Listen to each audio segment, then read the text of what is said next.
అనేది ఎందుకంటే దానికి మించింది ఏది కూడా లేదు ఈ లోకంలో.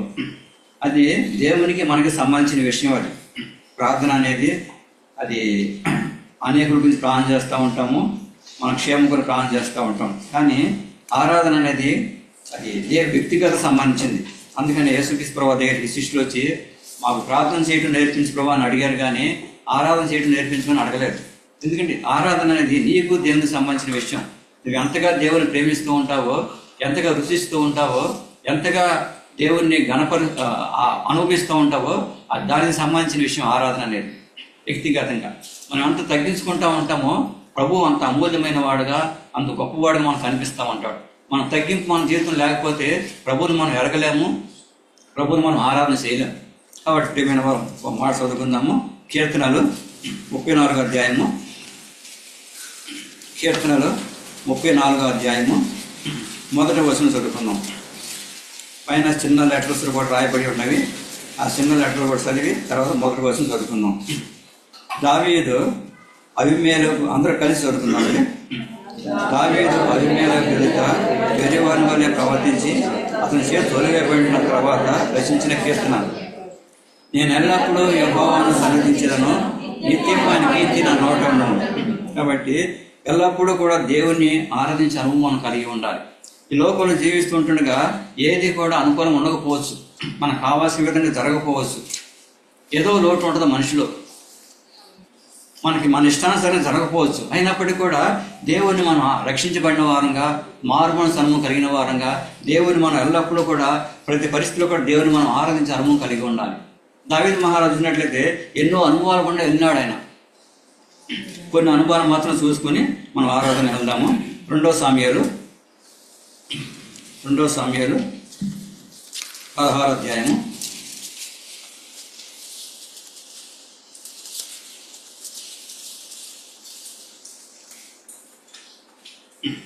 16వ అధ్యాయం 6వ వచనం. జనులందరూ బలాఢ్యులందరూ దావీదు ఇరుపార్శ్వములలో ఉండగా రాజైన దావీదు మీదను అతని సేవకులందరి మీదను రాళ్ళు రుచి వచ్చెను. ఈ శిని నరహంతకుడా, దుర్మార్గుడా, చీపో నీ వలనని నీవు వెళ్ళగొట్టిన సౌలు ఇంటివారి హత్యను యెహోవా నీ మీదికి రప్పించి యెహోవా నీ కుమారుడైన అబ్షాలోము చేతికి రాజ్యం అప్పగించి ఉన్నాడు.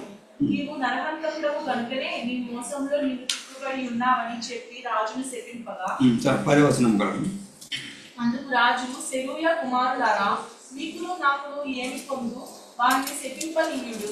దావీదును శపింపుమని యెహోవా వానికి సెలవీయగా, నీవు ఈ రాజున ఎందుకు చేయుచున్నావని ఆక్షేపణ చేయగలవాడెవడని చెప్పి అభిషేక్తోనూ తన సేవకులందరితోనూ పలికినదేమనగా, నా కడుపున పుట్టిన నా కుమారుడే నా ప్రాణము తీయదూచుచుండగా ఈ బెన్యామీనీయుడు ఈ ప్రకారం చేయట ఏమి ఆశ్చర్యము. వాని జోలి మానుడి, యెహోవా వారికి సెలవిచ్చున్నాడు కనుక వారిని శపింపనీయుడి. చూసినట్లయితే దావీదు మహారాజుని ఒక వ్యక్తి హేళన చేస్తూ ఉంటున్నాడు, హింసిస్తూ ఉంటున్నాడు, ఆయన్ని మానసికంగా బాధ పెడుతూ ఉంటున్నాడు, దుర్మార్గులను సంబోధిస్తూ ఉంటున్నాడు. అయినప్పటికీ దావీదు మహారాజు ఆయన ఒక మాట కూడా అనలేదు. దేవుడు ఆయనకి సెలవిచ్చినాడు కాబట్టి శపించిన ఉండే, మీరెందుకు అడ్డు వస్తూ ఉంటారు అని ఆయన పక్కన ఉండే బలాఢ్యులను, ఆయన సైనికులను చెబుతూ ఉంటాడు. దేవుడు ఆయన ఆజ్ఞాపించి, దేవుడి సెలవు లేకుండా మన జీవితం ఏది కూడా జరగదు. ప్రియమైన వాళ్ళ ఏదైనా సరే దేవుడి చిత్తానుసారం జరుగుతూ ఉంటుంది. ఆయన దావీదు మహారాజుని ఏమని సంబోధిస్తూ ఉన్నాడంటే చీపు అని సంబోధిస్తూ ఉంటున్నాడు, హేళన చేస్తూ ఉంటున్నాడు, దుర్మార్గులను సంబోధిస్తూ ఉంటున్నాడు, నరకంతుకుడాన్ని సంబోధిస్తూ ఉంటున్నాడు. అయినా కానీ దావీదు మహారాజు ఆ వ్యక్తిని ఒక పొన్నేతో ఒక మాట కూడా అనలేరు. దేవుడు అనుమతించిన ఆయన జీవితంలో అలాంటి పరిస్థితిలో కూడా దేవుడిని ఆయన ఆరాధించినట్టుగా గణపరిచినట్టు చూస్తూ ఉంటున్నాం. చూసినట్లయితే నీవు ఎలాగో ఎందుకు చేస్తున్నావని ఆక్షేపణ చేయగలవాడు చెప్పి అభిషేక్తోనూ తన సేవకులతోనూ పలికిమన్నది ఏమనగా, నా కడుపును పుట్టిన నా కుమారుడే నా ప్రాణం తీయచూస్తుండగా, తన కడుపును పుట్టిన కుమారుడే నా ప్రాణాలు చేస్తున్నాడు. ఈయనంతా మీరు శపించినవ్వండి. దేవుడు నా శ్రమ జ్ఞాపకం చేసుకుని దాన్ని ఆశీర్వాదంగా మారుస్తూ ఉంటాడు. దేవుడు తప్పనిసరిగా మార్చినాడు ఆయన జీవితంలో. శాపాన్ని ఆశీర్వాదంగా మార్చేవాడు ఆయన. మనుషులు శపించినది మాత్రాన శాపగ్రస్తులు కాదు ఎవరో కూడా, ఆయన శపించినాడు. అయినా కానీ ఒక మాట కూడా అనుకోకుండా దేవుణ్ణి కనపరిచినట్లుగా దేవుని మహింప చూస్తూ ఉన్నాం. ప్రియమైన వాళ్ళ 15వ అధ్యాయం చూసినట్లయితే 15వ అధ్యాయము 30వ వచనం. అయితే దావీదు చదువు. ఒలీవ చెట్ల కొండ ఎక్కుచూ ఏడ్చుచూ తల కప్పుకొని పాదరక్షలు లేకుండా కాలినడకన వెళ్ళెను.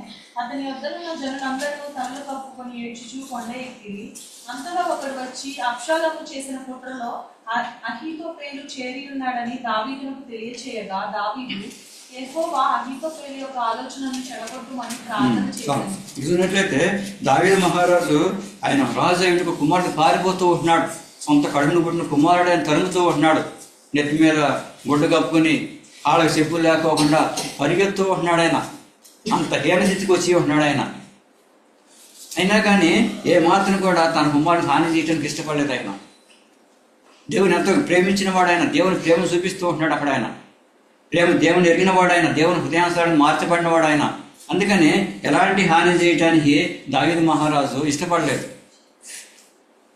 కాబట్టి ప్రియమైన వారు దావీదు మహారాజు వారిని అప్పుడు ఏమంటున్నాడు, నేను ఎల్లప్పుడూ కూడా యెహోవాను సన్నిధించి ఇలాంటి అనుభవకుండా ఇంకెన్నో అనుభవాలు చూడవచ్చు మనం. దావీదు విషయంలో ఎన్నో అనుభవాలు కూడా ఎదిగి ఉంటున్నాడు.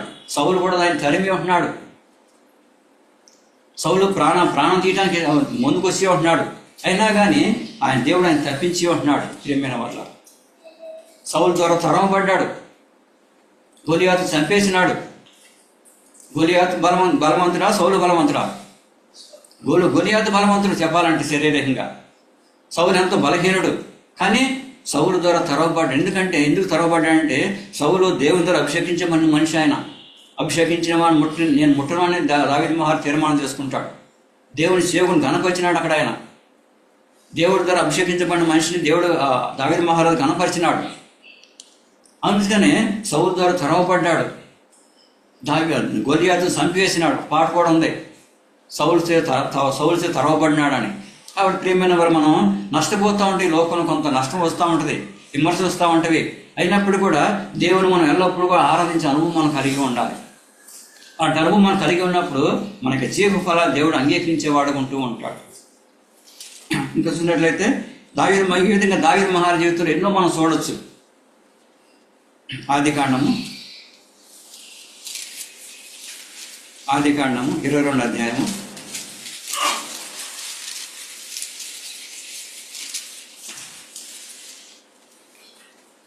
ఆదికాండం 22వ అధ్యాయము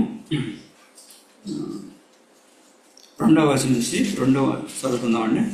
ఎప్పుడు ఆయన నీకు ఒక్కడైన నీ కుమారుని అనగా నీవు ప్రేమించు ఇస్సాకును తీసుకొని మోరియా దేశంలోకి వెళ్ళి అక్కడ నేను నీకు చెప్పబోవు పర్వతములలో ఒక దాని మీద దహన బలిగా అతన్ని అర్పించమని చెప్పాను.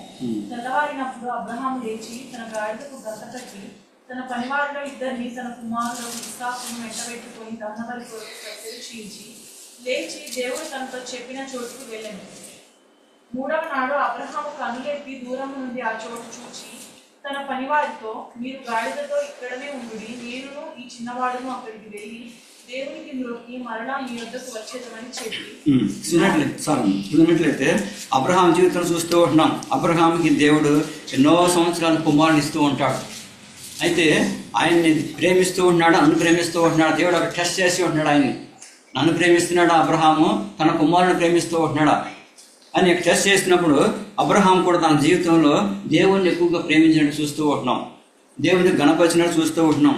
చూసినట్లయితే 5వ వచనంలో 2వ వచనంలో నీకు ఒక్కడైన నీ కుమారుని అనగా నీవు ప్రేమించి ఇస్సాకును తీసుకుని మొరియా దేశమునకు వెళ్ళి అక్కడ నేను నీతో చెప్పు పర్వతంలో ఒక దాని మీద దహన బలిగా అతను అర్పించమని చెప్పాను. అర్పించేసినాడు అక్కడ ఆయన. అర్పించినట్టే లెక్క. కానీ దేవుడు తప్పించినాడు. తన కుమారుని బదులుగా ఒక గొర్రెను అర్పించి ఉన్నాడు దేవుడు. కాబట్టి ప్రియమైన వాళ్ళరా మనం ఎల్లప్పుడూ కూడా దేవుణ్ణి స్తుతించే అనుభవాన్ని మనం కలిగి ఉండాలి. ఇక 11వ చూసినట్లయితే 10వ వచనం. అప్పుడు అబ్రహాము తన కుమారుని వధించుటకు తన చెయ్యి చాపి కత్తి పట్టుకొనగా యెహోవా దూత పరలోకం నుండి అబ్రహామా అబ్రహామా అని అతన్ని పిలిచెను. అందుకతడు చిత్తము ప్రభువా అనెను. అప్పుడు ఆయన ఆ చిన్నవాడి మీద చెయ్యి వేయకుము, అతనిని ఏమీ చేయకుము, నీకు ఒక్కడైనా నీ కుమారుని నాకు వెనుతీయలేదు గనుక నీవు దేవునికి భయపడు వాడవని ఇందువలన నాకు కనబడుచున్నది. కాబట్టి దేవుని భయపడే మనిషి ఆయన అబ్రహాము. దేవుని ప్రేమించిన మనిషి ఆయన. దేవుని ఆశీర్వాదం పట్టుకోలేదు ఆయన. ఆశ్రయించిన దేవుని పట్టుకున్నాడు. మన జీవితంలో కూడా దేవుణ్ణి మనం ఆశ్రయించిన దేవుని మనం పట్టుకొని ఉండాలి. ఆశీర్వాదాన్ని పట్టుకొని ఉండకూడదు. ఆశీర్వాదాన్ని కనుక పట్టుకొని ఉంటే మనం తప్పిపోతూ ఉంటాం. మనం దేవుని అనుకూలంగా జీవించినాం. ఆశ్రయించిన దేవుని మనం పట్టుకొని ఉండాలి. అబ్రహామును దేవుడు ఆశ్రయించిన దేవుని పట్టుకొని ఉన్నాడు. దేవుడు ఒకగానో కుమారుని ఇచ్చినాడు. ఆ కుమారుని ప్రేమిస్తున్నాడు, లేదా టెస్ట్ చేసినాడు. దేవుడు అబ్రహాము దానిలో విజయం సాధించినాడు. నేను ఈ కుమారుడును దేవుని మొక్కి మరలా వస్తాము అనే మాట రాయబడి ఉంటుంది. ఇక్కడ 7వ వచనంలో 5వ వచనంలో తన పనివారితో మీరు గాడిదతో ఇక్కడే ఉండుడి, నేను ఈ చిన్నవాడును అక్కడికి వెళ్ళి దేవుని మొక్కి మరలా మీ యొద్దకు వచ్చినామని చెప్పి, కాబట్టి మరలా మీ యొద్దకు వస్తాం, నేను వస్తాను, నా కుమారుడు వస్తాను లేదా తెలియదు నాకు అని అనలేదు. అక్కడ దేవుడు ఏమడిగినాడు? నీ కుమారుని బలి అర్పించమని అడిగినాడు. బలి అర్పించడానికి వెళ్తూ ఉంటున్నాడు. కానీ ఇక్కడ ఏమంటున్నాడు? నేను నా కుమారుడు తిరిగి వస్తాం, దేవుని మొక్కి దేవుని ఆరాధించి దేవుని గణపరిచి మళ్ళా మేము వస్తాం అని చెబుతూ ఉంటున్నాడు. అంత గొప్ప విశ్వాసం అయింది. కాబట్టి అబ్రహాము తన జీవితంలో దేవుని ఆరాధించడానికి ఎక్కువ ప్రాముఖ్యత ఇచ్చి ఉంటున్నాడు. తన జీవితంలో ఎక్కడికి వెళ్ళినప్పుడు కూడా 2 విషయాలు కలిగి ఉంటున్నాడు అబ్రహాం. ఆదికాండము 13వ అధ్యాయము 3వ వచనము. అతడు ప్రయాణం చేయుచు దక్షిణం నుండి బేతేలు వరకు, అనగా బేతేలుకును హాయికిని మధ్య తన గుడారము మొదట ఉన్న స్థలము వరకు వెళ్ళి తాను మొదట బలిపీఠమును కట్టిన చోట చేరెను. అక్కడ అబ్రాము యెహోవా నామమున ప్రార్థన చేశాను. 12వ అధ్యాయము 7వ వచనం కూడా. యెహోవా అబ్రామునకు ప్రత్యక్షమై ఈ సంతానమునకు ఈ దేశం ఇచ్చేదనని చెప్పగా అతడు తనకు ప్రత్యక్షమైన యెహోవాకు ఒక బలిపీఠమును కట్టాడు. అక్కడి నుండి అతడు బయలుదేరి బేతేలుకు తూర్పుననున్న కొండకు చేరి పడమటనున్న బేతేలునకును తూర్పుననున్న హాయికిని మధ్యను గుడారము వేసి అక్కడ యెహోవాకు బలిపీఠమును కట్టి యెహోవా నామమున ప్రార్థన చేశాను. చాలు చూసినట్లయితే అబ్రహాము తన జీవితంలో 2 విషయాలు కలిగి ఉంటున్నాడు. మొట్టమొదటిగా బలిపీఠం అనుభవం కలిగి ఉంటున్నాడు. రెండోది గుడారం అనే అనుభవం కలిగి ఉంటున్నాడు. బలిపీఠం దేనికి గుర్తుగా ఉంటుందంటే దేవునికి ఆరాధించడానికి గుర్తుగా ఉంటుంది, లేక దేవుణ్ణి ప్రార్థించడానికి గుర్తుగా ఉంటుంది. గుడారం దేనికి గుర్తుగా ఉంటుందంటే యాత్రా జీవితానికి గుర్తుగా ఉంటుంది. నేను యాత్రికుణ్ణి, నేను పరదేశిని లోకంలో అనే విషయాన్ని గుడారం చూపిస్తూ ఉంటుంది. ఈ 2 విషయాలు కూడా అబ్రహాం తన జీవితంలో కలిగి ఎక్కడికి వెళ్ళినప్పుడు కూడా దేవుణ్ణి ఆరాధించడము, గుడారం వేసుకోవటం, దేవుణ్ణి ఆరాధించడము, గుడారం వేసుకోవటం, ఈ 2 విషయాలు తన జీవితంలో కలిగి ఉన్నాడు, కంటిన్యూ చేసి ఉంటున్నాడు. అందుకని హెబ్రీ రాసిన పత్రిక ఒక మాట రాయబడి ఉంటుంది. హెబ్రీ రాసిన పత్రిక 11వ అధ్యాయము 10వ వచనము. దేవుడు దేనికి శిల్పియు నిర్మాణకుడునై ఉన్నాడో పునాదులు గల ఆ పట్టణము కొరకు అబ్రహాము ఎదురు చూస్తుండెను. చాలు చూసినట్లయితే దేవుడు దేనికి శిల్పియు నిర్మాణకుడై ఉన్నాడో పునాదులు గల ఆ పట్టణం కొరకు అబ్రహాం ఎదురు చూసినాడు. శాశ్వతమైనది ఇక్కడ లేదు. ఈ భూలోకంలో ఆయన శాశ్వతమైనది లేదు. దేవుడు ఎంతో ఆశీర్వదించినాడు. ఆయన్ని ఎంతో ఆశీర్వదించినప్పుడు కూడా ఆ ఆశీర్వాదం పట్టుకొని ఉండలేదు. ఆయన ఆశీర్వదించిన దేవుని పట్టుకొని ఉన్నాడు ఆయన అబ్రహాం తన జీవితంలో. అందుకనే ఎక్కడికి వెళ్ళినప్పుడు కూడా దేవుడిని ఆరాధించడము, లేక దేవుని ప్రార్థన చేయటము, లేక గుడారం, ఈ 2 విషయాలు కలిగి ఉన్నాడు తన జీవితంలో. ఎందుకంటే దేవుడు దేనికి శిల్పియు నిర్మాణకుడై ఉన్నాడో పునాదులు ఆ పట్టణం కొరకు అబ్రహాం ఎదురు చూసినాడు. ఈ భూలోకం సంపాదించిన దాని మీద ఆధారపడలేదు. ఆయన ఎంతో ఆశీర్వదించినాడు. ఆయన ఎంతోమంది కుమారుడు ఇచ్చినాడు ఆయనకి. అయినప్పుడు దాన్ని పట్టుకొని ఉండలేదు. ఆయన ఎంతో ఆస్తి ఉంది ఆయనకి, ఎంతోమంది పనివారు ఉన్నారు, ఎన్నో గాడిదలు ఉన్నవి, ఎన్నో పశువులు ఉన్నవి, ఎన్నో గొర్రెలు ఉన్నవి. వాటిని పట్టుకొని ఉండలేదు ఆయన. ఎక్కడ దేని పెట్టాలో అక్కడ పెట్టేసినాడు అంతే. అలా చేసి దేవుని మీద ఆధారపడిన మనిషిగా, దేవుణ్ణి గణపరిచిన మనిషిగా ఉంటూ ఉన్నాడు అబ్రహాం తనకి జీవితంలో. గుడారము, బలిపీఠము, ఈ 2 మన జీవితం మర్చిపోకూడదు. మన జీవితంలో కూడా దేవుడు మన ఎంతో ఆశీర్వదించినాడు. నన్ను కూడా దేవుడు ఎంతో ఆశీర్వదించినాడు, మిమ్మల్ని కూడా దేవుడు ఎంతో ఆశీర్వదించినాడు. కానీ ఆ ఆశీర్వాదం పట్టుకొని మనం ఉండకూడదు. ప్రియమైన వాళ్ళ, నేను యాత్రికుడిని, నేను పరదేశిని, ఆ మనసు మనం కలిగి ఉన్నప్పుడే దేవునికి అనుకూలమైన జీవితం మనం జీవిస్తూ ఉంటాం. అలాంటి మనసు మనం కలిగి ఉన్నప్పుడే దేవునికి సమీపస్తులుగా అవుతూ ఉంటాం మన జీవితంలో. అలాంటి మనసు మనం లేకపోతే ఇదే సమస్తం అనుకుంటాం, నష్టపోతాం, మోసపోతాం. రక్షించబడిన వారమే, మారు మనసు పొందిన వారమే, యేసుని ఎరిగిన వారమే, కానీ అలాంటి అనుభవం మనం లేకపోతే, అలాంటి గ్రహింపుల జీవితం మనం లేకపోతే నష్టపోతాం ప్రియమైన వల్ల. అబ్రహాం ఆ గ్రహింపుల జీవితం జీవించినాడు కాబట్టి ఆ ఒక సందర్భంలో చెబుతూ ఉంటాడు, నేను పరదేశిని అని చెబుతూ ఉంటాడు, నేను పరవాసిని చెబుతూ ఉంటాడు రాజు దగ్గర. అయ్యా నువ్వు మా మధ్య మహారాజువై ఉన్నావు అని అబ్రహాం అన్నప్పుడు అబ్రహాం ఏమంటాడు, నేను పరదేశిని, నేను పరవాసిని లోకంలో అని చెబుతూ ఉంటాడు. కాబట్టి ఆ సత్యాన్ని మనం గుర్తించాలి ప్రియమైన వల్ల. మన ఈ లోకంలో పరదేశులము, యాత్రికులము, మనకి నివాసం పరలోకంలో ఉంది. అది అసలైనటువంటి స్వాస్థ్యం. మనకి కొంతకాలం జీవించడానికి లోకం మనం పంపించినాడు దేవుడు. ఈ లోకంలో జీవించే జీవితం ఎలాంటిది, దీన్ని బట్టి దేవుడు మనకి ప్రతిఫలం ఇస్తూ ఉంటాడు. కాబట్టి మనకి జీవ ఫలాలు, మనకి ఆరాధన, శ్రేష్టమైన ఆరాధన దేవుని చెల్లించే వారిని మనం ఉండాలి. ఎప్పుడు చెల్లిస్తాం? మనం గుడార జీవితాన్ని మనం కలిగి ఉండాలి, యాత్రా జీవితాన్ని మనం కలిగి ఉండాలి. మనం పరదేశం యాత్రికులు, మన సత్యాన్ని మనం కలిగిన వారంగా మనం ఉండాలి ప్రియమైన వల్ల. దానియేలు రాసిన పత్రిక దానియేలు గ్రంథము 6వ అధ్యాయము. దానియేలు 6వ అధ్యాయము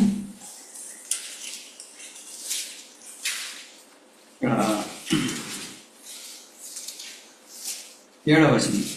రాజ్యపు ప్రధానులు, సేనాధిపతులు, అధిపతులు, మంత్రులు, సంస్థానాధిపతులు అందరూ కూడి రాజుకు ఖండితమైన చట్టము స్థిరపరిచి దానిని శాసనముగా సాధింపజేయనట్టు యోచన చేసి, ఎట్లనగా 30 దినముల వరకు నీ యొద్ద తప్ప మరి ఏ దేవుని యొద్దనైనను మానవుని యొద్దనైనను ఎవడును ఏమనది చేయకూడదు. ఎవడైనను చేసిన ఎడలా వాడు సింహముల గుహలో పడద్రోయబడును. రాజా ఈ ప్రకారముగా రాజు శాసనం ఒకటి గుర్తించి మాదీయుల యొక్కయు పారసీకుల యొక్కయు పద్ధతిని అనుసరించి స్థిరమగు శాసనముగా ఉండునట్టు దాని మీద సంతకం చేయమని మనవి చేసింది. ఇది శాసనము సంతకము చేయబడినని దానియేలు తెలుసుకొనినను అతడు తన ఇంటికి వెళ్ళి యథాప్రకారముగా అనుదినము 3 మారు మోకాలుని తన ఇంటి పైగది కిటికీలు యెరూషలేము తట్టునకు తెరవబడి ఉండగా తన దేవునికి ప్రార్థన చేయించు ఆయనను స్తుతించుచు వచ్చెను. ఇక్కడ దానియేలు విషయంలో కూడా మనం చూసినట్లయితే ఒక శాసనం చేయబడింది. దేవుని దగ్గర, ఒక అధికారి దగ్గర నుంచి, ప్రధాని దగ్గర నుంచి శాసనం చేయబడింది. ఆ యొక్క రాజుకు తప్ప ఎవరు కూడా ప్రార్థించకూడదు, మనవి చేయకూడదు, ఏది కూడా అడగకూడదు. అలాంటి శాసనం చేయబడినప్పుడు కూడా దానియేలు ఏం చేస్తూ ఉంటున్నాడు? దేవుని స్తుతిస్తూ ఉంటున్నాడు, దేవుని ప్రార్థన చేస్తూ ఉంటున్నాడు. భయపడలేదు. లోక సంబంధమైనటువంటి అధికారి చేసినటువంటి ఆ తీర్మానానికి తలవంచలేదు. ఆయన 3 మారు ప్రార్థించినట్టు చూస్తూ ఉంటున్నాం, దేవుణ్ణి విశ్వసించినట్టుగా చూస్తూ ఉంటున్నాం ప్రియమైన వాళ్ళు. అలాంటి అనుభవాన్ని మన జీవితంలో కూడా కలిగి ఉండాలి. మనం లోకంలో ఎన్నో ఆటంకాలు వస్తూ ఉంటాయి. దేవుణ్ణి విశ్వసించడానికి, దేవుని ఆరాధించడానికి, ప్రార్థించడానికి ఎన్నో ఆటంకాలు కల్పిస్తూ ఉంటాడు సాతానుడు. దేవుని దగ్గర రానికోకుండా ఎన్నో బిజీగా వర్క్లు కేటాయిస్తూ ఉంటాడు. అయినప్పుడు కూడా మనం దేవునికి వారి సమయాన్ని దేవునికి మనం ఇచ్చేవారం ఉండాలి. దేవుని గణపరిచే విధానం దేవుడు మనం గణపరిచే వారంగా మనం ఉండాలి. ఇప్పుడు చూసినట్లయితే అనుదినము 3 మారు మోకాళ్ళని తన ఇంటి పైగది కిటికీలో యెరూషలేము తట్టునకు తెరవబడి ఉండగా తన దేవునికి ప్రార్థించుచు ఆయన స్తుతిస్తూ వచ్చినాడు, ప్రార్థించినాడు, స్తుతించినాడు. సింహబోన్లో వేయించినారు. దేవుడు సింహబోన్లో వేయకుండా ఆపలేదు, సింహబోన్లో వేసినారు. ఆయన్ని వేసిన తర్వాత తన శక్తిని, తన మహిమను దేవుడు అక్కడ కనపరుచుకున్నాడు ప్రియమైన వాళ్ళు. షడ్రక్ మేషక్ అబేద్నెగోను కూడా అగ్నిగుండంలో వేయించినాడు. వేయించకుండా ఆపలేదు దేవుడు, వేయించినాడు. వేయించిన తర్వాత ఆ యొక్క అగ్నిగుండంలో వేసిన తర్వాత అప్పుడు తనకి మహిమను చూపించినాడు. మన జీవితంలో కొన్ని కష్టాలు వస్తూ ఉంటే ప్రభువు నమ్ముకున్నందుకు కొన్ని అనానుకూల పరిస్థితులు వస్తూ ఉంటాయి. అయినప్పుడు కూడా వాటి అన్నిటి నుంచి కూడా దేవుడు మనల్ని తప్పిస్తూ ఉంటాడు ప్రేమిన వల్ల. నువ్వు నమ్ముకుంటే నీకు ఎలాంటి కష్టాలు రావు, ఎలాంటి బాధలు రావు, ఎలాంటి అనారోగ్యం సంభవించదు అని దేవుడు ఎలాంటి వాగ్దానం చేయలేదు. దేవుని యొక్క వాక్యంలో ఆదికాండం మొదలుకొని ప్రకటన గ్రంథం వరకు కూడా ఎలాంటి వాగ్దానం చేయలేదు. కానీ వాటన్నిటిలో కూడా తప్పించుకోవటానికి మార్గాన్ని చూపిస్తూ ఉంటాడు, కృపను అనుగ్రహిస్తూ ఉంటాడు. దేవుని కృప జీవం కంటే కూడా ప్రాముఖ్యమైనది, ప్రశస్తమైంది. అలాంటి కృపను మనం తట్టుకోవడానికి సహాయం చేస్తూ ఉంటాడు. అగ్నిగుణంలో వేయించినాడు దేవుడు, వాళ్ళని తీసుకొచ్చిన బయటికి. సింహభూమిలో వేయించినాడు దానియేలుని. ఆ సింహభూమిలో ఎలాంటి హాని కూడా చేయకుండా కాపాడి. ఒకవేళ సింహాలు కనుక మాటలు వచ్చి ఉంటే సింహాలు ఈ విధంగా చెప్పి ఉండొచ్చు, ఆయన దానియేలు నిన్ను సృష్టించిన దేవుడు అమ్మును కూడా సృష్టించినాడు, మాకు ఆజ్ఞ బయలుదేరింది, నా సేవకుడు మీ మధ్య సహవాసం చేయడానికి రాబోతున్నాడు, మీరు ఎలాంటి హాని చేయవద్దు ఆయనకి అని మాకు ఆజ్ఞ బయలుదేరని ఆ సింహాల కన్నా మాటలు వచ్చి ఉంటే ఆ విధంగా చెప్పి ఉండొచ్చు, చెబితే కూడా. వాడు ప్రియమైన వాళ్ళరా, సింహబోనం వేయించినప్పటికీ కూడా సింహాలు ఎలాంటి హాని చేయలేదు. ఎవరైతే ఆయన మీద తప్పు మోపినారో, నేరం మోపి ఉంటున్నారో, అబద్ధ సాక్షి చెప్పి ఉంటున్నారో, ఆయన బలహీన పరిచయం చూసి ఉంటున్నారో, వారిని సింహబోనం వేసినప్పుడు ఎముకలు కూడా పొడి చేసి తినేసినట్టు చూస్తూ ఉంటున్నాం. కాబట్టి దేవుడు తన బిడ్డను కాపాడుతూ ఉంటాడు, తన బిడ్డను భద్రపరుస్తూ ఉంటాడు. ఆయన కోరేదేంటి? తన బిడ్డల విషయంలో ఆరాధన కోరుతూ ఉంటున్నాడు. నేను ఎల్లప్పుడూ యెహోవాను సన్నిధించదను, నిత్యం ఆయన కీర్తి నా నోట ఉన్నను అలాంటి అనుభవాన్ని మనం కూడా కలిగిన వారంగా ఉండాలి. ప్రియమైన వారు, హబక్కూకు రాసిన పత్రిక, హబక్కూకు గ్రంథము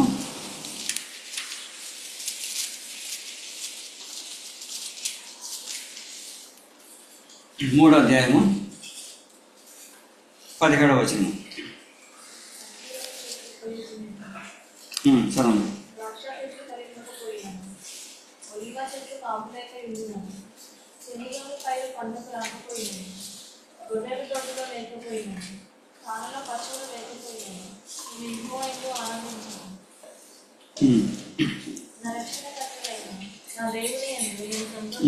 ఇక్కడ హబక్కూకు భక్తులను చూస్తూ ఉన్నాము. ఏం చెప్తూ ఉంటున్నాడంటే ఆయన అనుభవాన్ని చెప్తూ ఉంటున్నాడు. అన్ని నష్టాలు ఈ భక్తునికి. ఏమైనా చూసినట్టు మొదటి నుంచి చూసినట్లయితే అంజూరపు చెట్లు పోయకుండాను, ద్రాక్ష చెట్లు పల్లెప్పకపోయినను, ఒలివ చెట్లు కాపు లేకుండాను, చేనులోని పైరు పంటకు రాకపోయినను, గొర్రెలు దొడ్డిలో లేకపోయినను, చెరలో పశువులు లేకపోయినను, నేను యెహోవాను ఆనందించదను, నా రక్షణకర్త నా దేవుడిని సంతోషించదను అని చెప్తూ ఉంటున్నాడు. అన్ని నష్టాలే అయినా కానీ నేను దేవుడిని ఆనందిస్తూ ఉంటాను, దేవుణ్ణి స్తుతిస్తూ ఉంటాను. సోమవారం మనం చూసినట్లయితే, లెక్క పెట్టినట్లయితే సోమవారం నుంచి శనివారం వరకు అన్ని నష్టాలే భక్తునికి.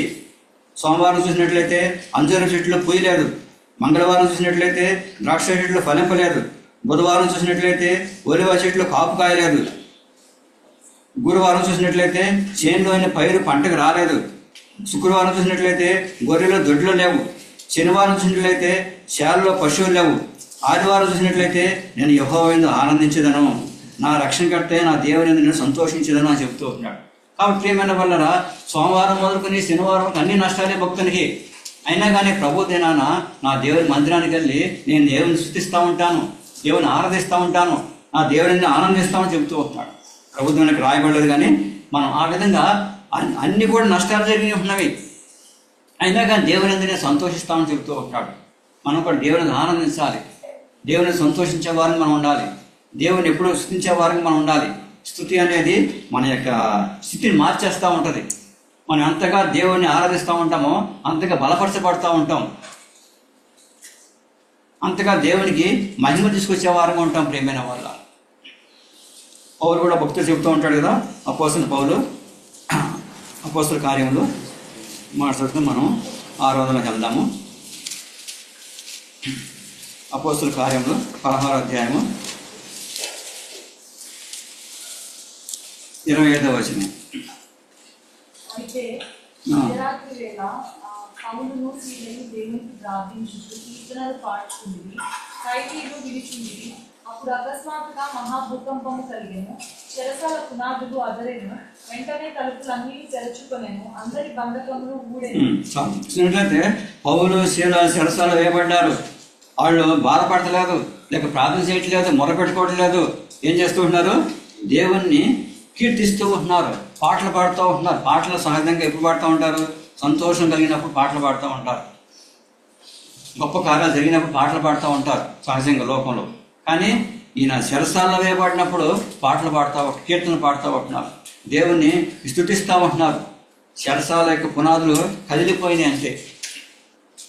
ప్రభునందు మనం ఆనందించే వారంగా ఉండాలి. అందుకే అపోస్తలుడైన పౌలు పిలుపు రాసిన మాట చెబుతూ ఉంటాడు, ఎల్లప్పుడూ ప్రభునందు ఆనందించండి, మరలా చెబుతాను ఆనందించండి అని చెబుతూ ఉంటాడు. ఆ మాట ఎక్కడ చెబుతూ ఉంటాడు? ఆయన చెరసాలలోనే చెబుతూ ఉంటాడు, తనకి వృద్ధాప్యంలో చెబుతూ ఉంటాడు, రాజభవనంలో ఉండి ఎలాంటి కష్టాలు లేకోకుండా, ఎలాంటి బాధలు లేకోకుండా, ఎలాంటి అనారోగ్య పరిస్థితులు లేకోకుండా, ఎలాంటి ఇబ్బందులు లేకుండా ఆ మాట చెప్పట్లేదు ఎల్లప్పుడు సంతోషంగా ఉండమని.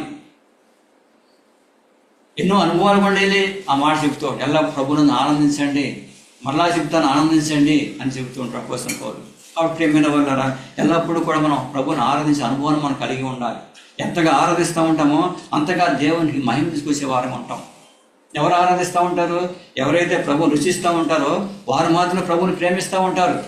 ఎవరైతే ప్రభుని ప్రేమిస్తూ ఉంటారో వారు మాత్రమే ప్రభుని ఎక్కువ ఘనపరుస్తూ ఉంటారు. ఇంకో తలంపు చూసుకుని మనం ఆరాధనకి వెళ్దాము. యోహాను సువార్త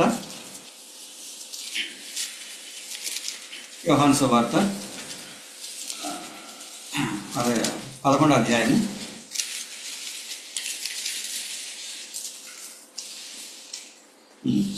12వ అధ్యాయము 3వ వచనం.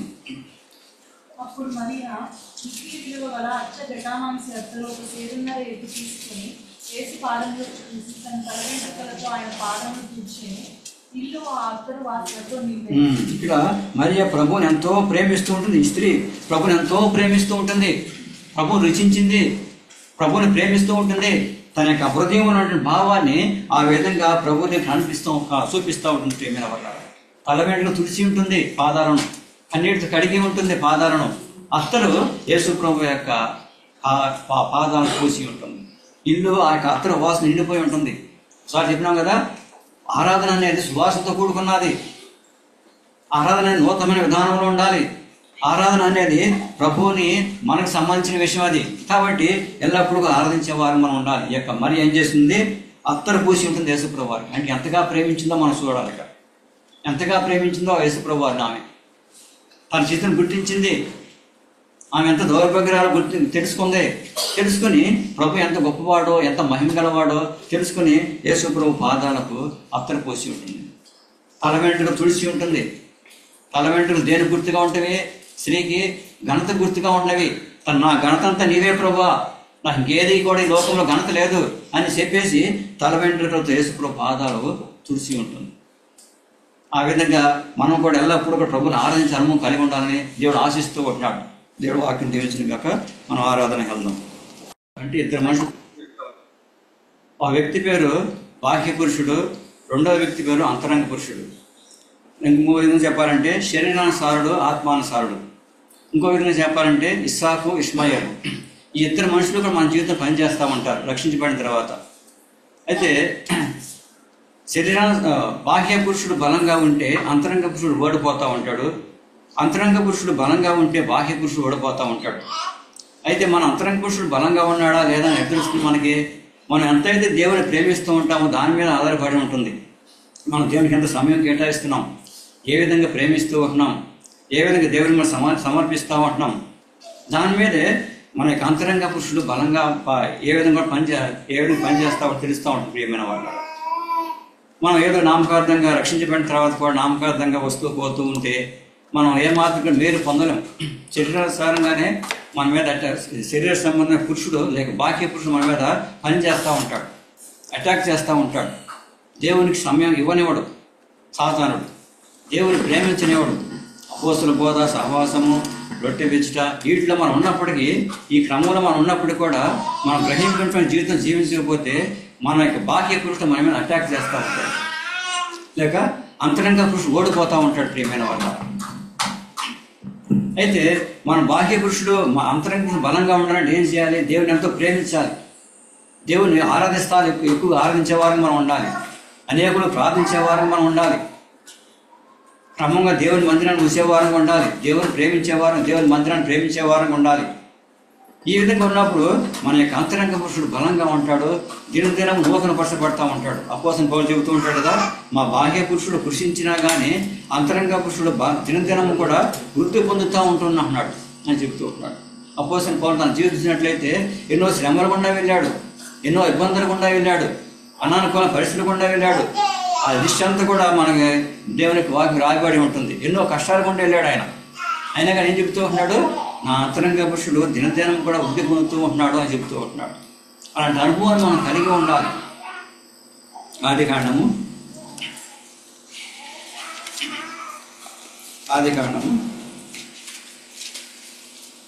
21వ అధ్యాయము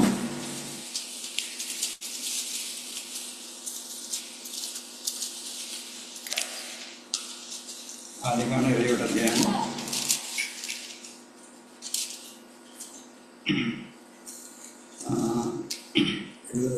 8వ వచనం 10వ వచనం. పెరిగి పాలు విడిచెను. ఇస్సాకు పాలు విడిచిన దినమందు అబ్రహాము గొప్ప విందు చేసెను. అప్పుడు అబ్రహామునకు ఐగుప్తీయురాలైన హాగరు కలిగిన కుమారుడు పరిహసించుట సారా చూచి, ఈ దాసిని దీని కుమారుని వెళ్ళగొట్టుము, ఈ దాసి కుమారుడు నా కుమారుడైన ఇస్సాకుతో వారసుడై ఉండడని అబ్రహాముతో అనెను. చూసినట్లయితే అబ్రహాం ఇద్దరు కుమారులు పుడతా ఉంటారు. అతని పేరు ఇష్మాయేలు, రెండో అతని పేరు ఇస్సాకు. అంటే ఇష్మాయేలు పుట్టడానికి దేవుడు ఎలాంటి వాగ్దానం చేయలేదు అబ్రహాంకి. పలానా స్త్రీని సహవాసం చేయి, పలానా స్థితిని పెళ్లి చేసుకో, నేను సంతానం ఇస్తాను అని ఇష్మాయేలు విషయంలో ఎలాంటి వాగ్దానం చేయలేదు. కానీ ఇస్సాకు విషయంలో దేవుడు వాగ్దానం చేసినాడు, నేను నీకు కుమారుని ఇస్తాను. వయసు పని లేదు, అక్కడ 100 సంవత్సరాలు దాటిపోయినాయి, అయినా కానీ నేను నీకు కుమారుని ఇస్తాను, ఆ కుమారుని ద్వారా నీకు ఆశీర్వాదిస్తూ ఉంటాను అని దేవుడు చెప్పి ఉంటున్నాడు. అది ఇష్మాయేలు విషయంలో ఎలాంటి వాగ్దానం చేయలేదు. ఇస్సాకు జన్మించడానికి ఒక వాగ్దానం ఉంటుంది, ఒక ప్రమాణం ఉంటుంది, ఒక నిబంధన ఉంటుంది. ఇస్సాకు పునరుద్ధరణ శక్తి గుర్తుగా ఉంటూ ఉంటున్నాడు. అదే ఇష్మాయేలు విషయంలో ఎలాంటి వాగ్దానం చేయలేదు. భార్య మాట విన్నాడు, నష్టపోయినాడు. ఆ సమయంలో గడబడి భక్తులు చెబుతూ ఉంటాడు, గడబడి చేసినాడు గాడిదని కన్నాడంట. అంటే ఆ గాడిద ఇప్పుడు వరకు కూడా మానవ జాతిని హింసిస్తూ ఉంటుంది. ఇప్పుడు వరకు కూడా ముళ్ళుగా తయారై ఉంటుంది ప్రపంచం అంతా కూడా ఆ గాడిద. దాని ద్వారా ఎంత నష్టం జరిగి ఉంటుంది. కాబట్టి ప్రియమైన వాళ్ళరా, ఇష్మాయేలు జన్మించడానికి ఎలాంటి వాగ్దానం లేదు. ఇక్కడ చూసినట్లయితే 10వ వచనంలో, ఈ దాసిని దీని కుమారుని వెళ్ళగొట్టుము, ఈ దాసి కుమారుడు నా కుమారుడు ఇస్సాకుతో పాటు వారసై ఉండడు. పైగా చూసినట్లయితే పరిహరించి చూస్తూ ఇష్మాయేలు ఇస్సాకుని పరిహరించి చూస్తూ ఉన్నాడు.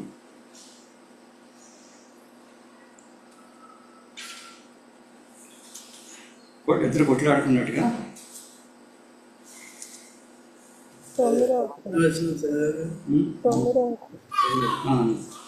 అప్పుడు అబ్రహామునకు ఐగుప్తీయురాలైన హాగరు కనిన కుమారుడు పరిహసించుట సారా. ఇక్కడ ఇష్మాయేలు ఇస్సాకు పరిహరిస్తూ ఉన్నాడు, లేక కొట్లాడుకుంటూ ఉంటున్నాడు. అప్పుడు శారా ఏం చెబుతుందంటే, ఈ దాసిని దీని కుమారుని వెళ్ళగొట్టము, ఈ దాసి కుమారుడు నా కుమారుడైన ఇస్సాకుతో వారసై ఉండడు, వెళ్ళగొట్టేసేయి. ఈ దాసి కుమారుడు నా కుమారుడు ఇస్సాకుతో వారసై ఉండడు. కాబట్టి ప్రియమైన వాళ్ళారా, మన స్వాతంత్రాల కుమారులు, మనం దాసి వాళ్ళు పుట్టినవాళ్ళం కావు. మనం ఇస్సాకు దాసి వాళ్ళని పుట్టినవాడు. గలతీయులకు రాసిన పత్రిక, అపోస్తలుడైన పౌలు గలతీయులకు రాసిన పత్రిక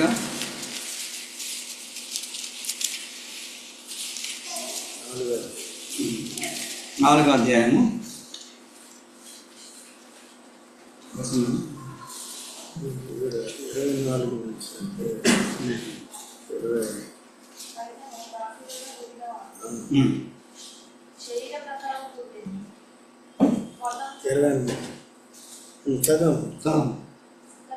గట్టిగా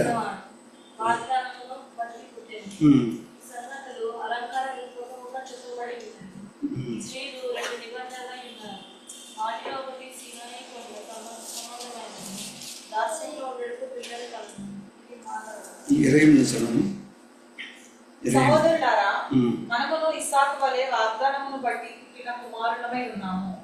అప్పుడు శరీరమును బట్టి పుట్టినవాడు ఆత్మను బట్టి పుట్టిన వానిని ఎలాగో హింస పెట్టునో ఇప్పుడును అలాగే జరుగుతున్నది. ఇందును గూర్చి లేఖనం ఏమి చెప్పుచున్నది, దాసిని దాని కుమారుని వెళ్ళగొట్టుము, దాసి కుమారుడు స్వతంత్రురాలి కుమారునితో పాటు వారసుడై ఉండడు.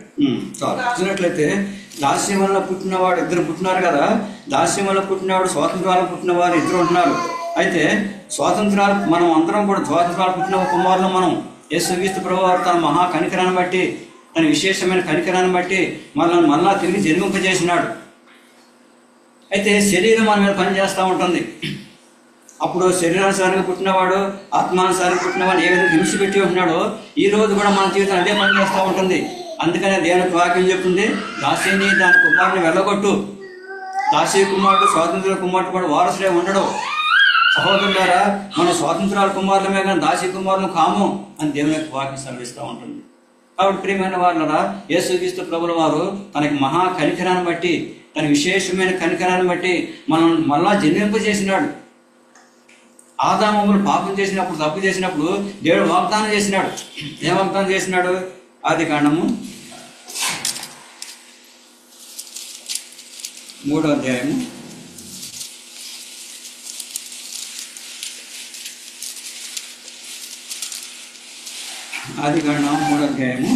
15వ వచనం.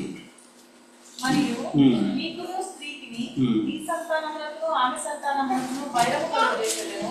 అది నిన్ను తల మీద కొట్టును, నీవు దానిని మెడ మీద కొట్టుదువని చెప్పాను. చాలు. చూసినట్లయితే నీకును స్త్రీకిని నీ సంతానములకు ఆమె సంతానములకు వైరం కలుగజేసేదను, అది నిన్ను తల మీద కొట్టును, నీవు దాన్ని మడి మీద కొట్టుదువు. కాబట్టి యేసుక్రీస్తు ప్రభు వారి గురించి రాయబడి ఉంటుంది. ఆదాము తప్పు చేసినప్పుడు దేవుడి వాగ్దానం చేసినాడు, నీకును స్త్రీకిని, నీకంటే సైతానం, స్త్రీ అంటే యేసుక్రీస్తు ప్రభుల వారు. యేసుక్రీస్తు ప్రభుల వారు స్త్రీ సంతానం, పురుష సంతానం కాదు. అందుకని స్త్రీ పరిశుద్ధాత్మ దేవుడు స్త్రీని సంబోధిస్తూ ఉన్నాడు. నీకును స్త్రీకిని నీ సంతానములకు ఆమె సంతానములకు, ఆమె అంటే యేసుక్రీస్తు ప్రభుల వారు, ఆమె సంతానములకు వైరం కలిగజేసేదను, అది నిన్ను తల మీద కొట్టును, నీవు దాన్ని మడి మీద కొట్టుదువు. యేసుక్రీస్తు ప్రభు వారు మన కొట్టబడ్డాడు. ప్రియమైన వాళ్ళ ఎంతో గాయపరచబడ్డాడు. మనం రక్షించడానికి, ఈ వాగ్దానం నెరవేర్చడానికి ఎంతో గొప్ప క్రయాన్ని చెల్లించినాడు. యేసుక్రీస్తు ప్రభు వారు సాతానికి తలను చిడకు దొక్కినాడు, అది నిన్ను తల మీద కొట్టును. అదంటే యేసుక్రీస్తు ప్రభు వారు, యేసు ప్రభు వారు సాతానికి తలను చిడకు దొక్కినాడు. ఓ మరణమా నీ ముల్లెక్కడా, ఓ మరణమా నీ విజయం ఎక్కడా అని దేవుడు ప్రశ్నించినాడు. యేసు ప్రభు ప్రశ్నించినాడు. మరణం యొక్క ముళ్ళును తుంచివేసేసాడు, దేవుడు ఎరగొట్టేసాడు. కాబట్టి తన మహా కనికరాన్ని బట్టి, విశేషమైన కనికరాన్ని బట్టి వాగ్దానం నెరవేర్చి మన జీవితం గొప్ప రక్షణ అనుగ్రహించినాడు యేసుక్రీస్తు ప్రభువారు. అయితే రక్షించబడిన తర్వాత మనం ఏ విధంగా ఉంటూ ఉంటున్నాం? మరలా శరీరానుసారంగా ప్రవర్తిస్తూ ఉంటున్నామా, ఆత్మానుసారంగా ప్రవర్తిస్తూ ఉంటున్నామా? దేవునికి వాక్యం సెలవిస్తూ ఉంటుంది, దాసిని దాని కుమారుని వెళ్ళగొట్టేసాయి. ఆనాడు ఇస్సాకు మీద ఇష్మాయేలు అటాక్ చేసినాడు, కొట్లాడినాడు. చాలా చూసింది. చాలా చూసి ఏమంటుంది? దాసిని దాని కుమారుని వెళ్ళగొట్టేసి. దేవుడు కూడా ఏం చెప్తూ ఉంటున్నాడు? ప్రతి విషయంలో కూడా ఆ మాట విను అని చెప్తూ ఉంటున్నాడు. నీకు చాలా చెప్పింది కదా, పంపించేసాయి అని చెబుతుంది. కాబట్టి ప్రియమైన వాళ్ళరా, మన జీవితంలో కూడా ఆ విధంగా శరీరానుసారమైన స్వభావం గల వాడు పనిచేస్తూ ఉంటాడు. మనం చనిపోయే వరకు కూడా ఈ శరీరానుసారం మన మీద పనిచేస్తూనే ఉంటాడు.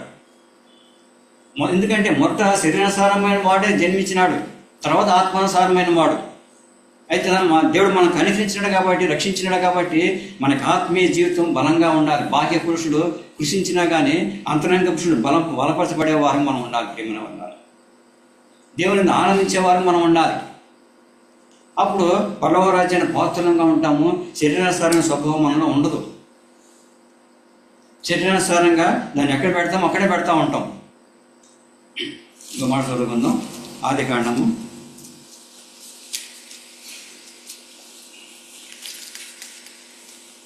25వ అధ్యాయము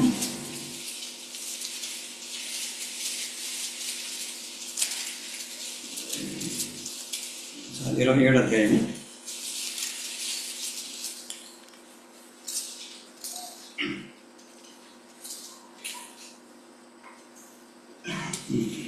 25-31 వచనం. 25-31 వచనం. అందుకు యాకోబు, నీ జ్యేష్ఠత్వము నేడు నాకు ఇమ్మని అడుగగా, ఏశావు, నేను చావబోచున్నాను కదా, జ్యేష్ఠత్వము నాకెందుకనెను. యాకోబు, నేడు నాతో ప్రమాణము చేయమనెను. అతడు యాకోబుతో ప్రమాణం చేసి అతనికి జ్యేష్ఠత్వమును అమ్మివేయగా, యాకోబు ఆహారమును చిక్కుడుకాయల వంటకమును ఏశావుకి ఇచ్చెను.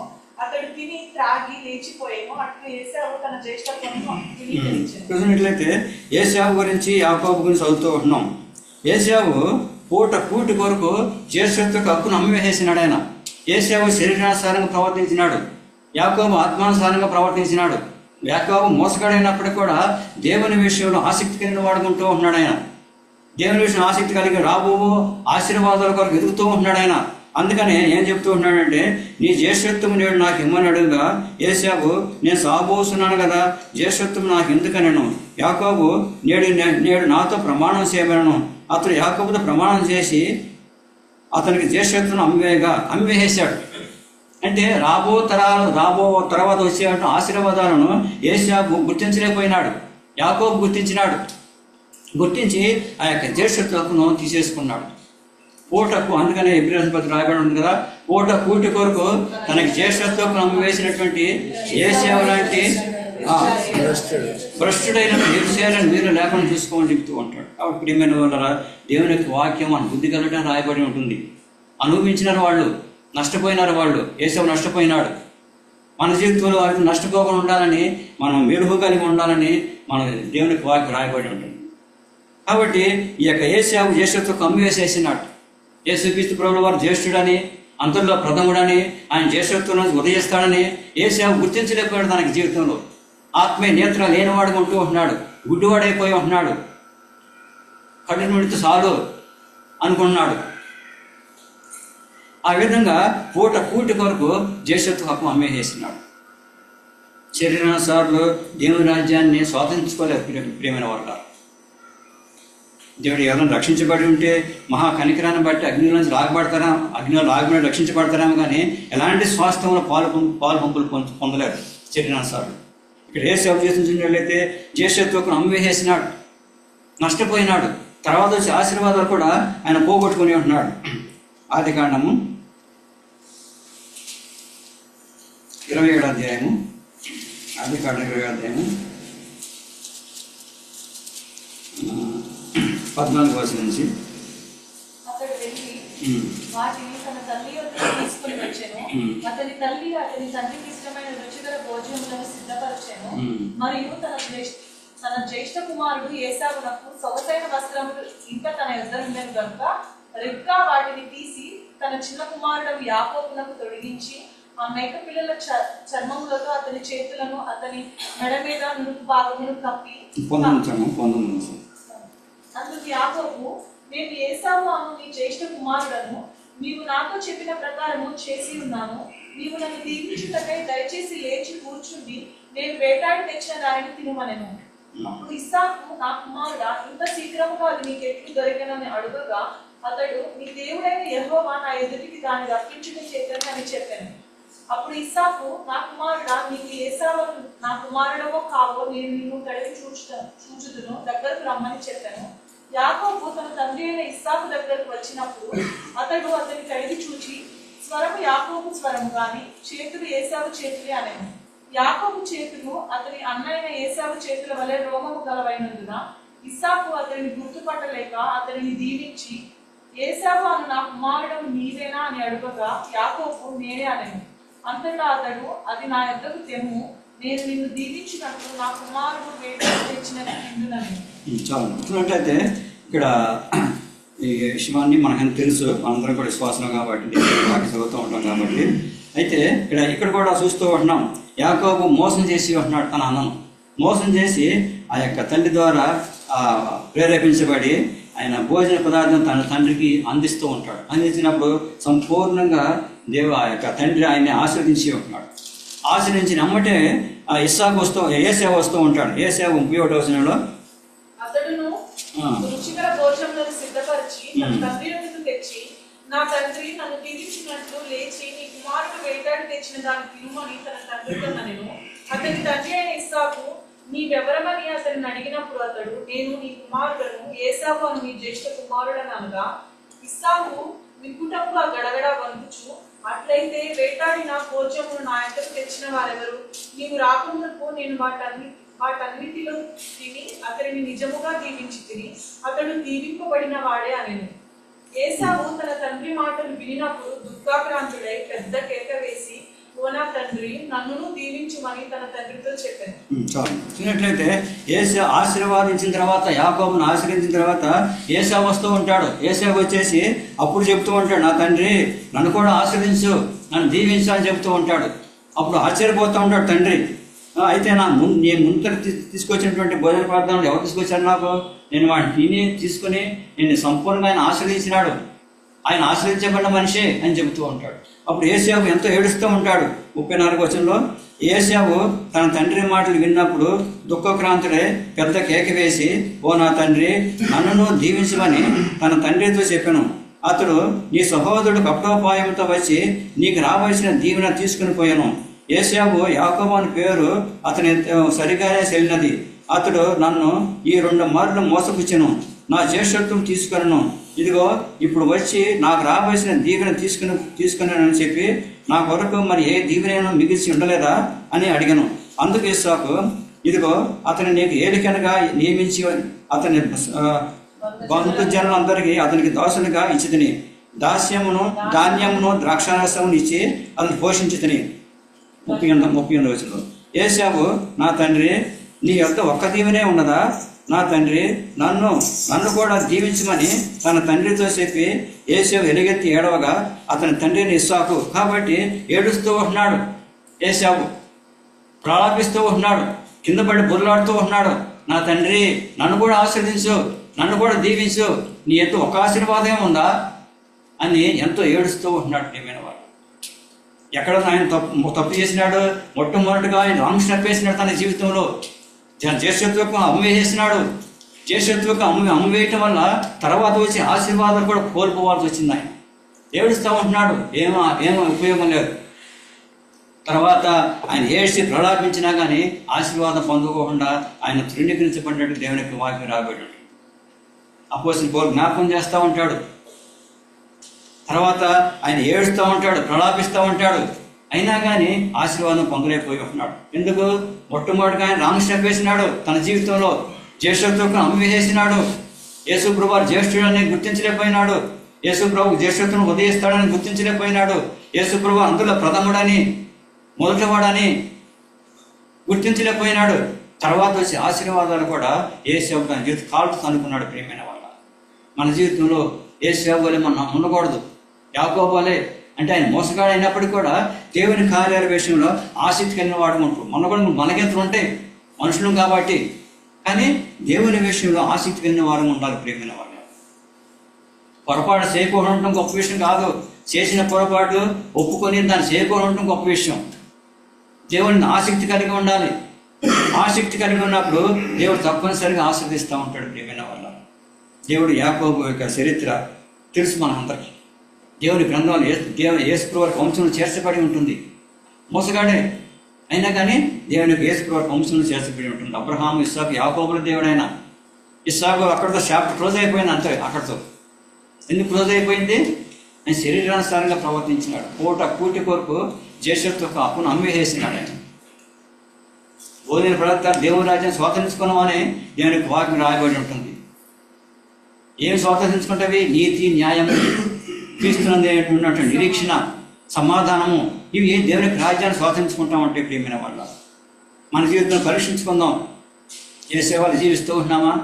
లేక ఇష్మాయేలు వల్లే మనం ప్రవర్తిస్తూ శరీరానుసారంగా ఉంటూ ఉంటున్నామా? ఆత్మానుసారంగా జీవిస్తూ ఉంటున్నామా? పరీక్షించుకుందాం ప్రియమైన వాళ్ళ. మొదటి సామ్యాలు రాసిన పత్రిక 16వ అధ్యాయము మాట రాయబడి ఉంటుంది.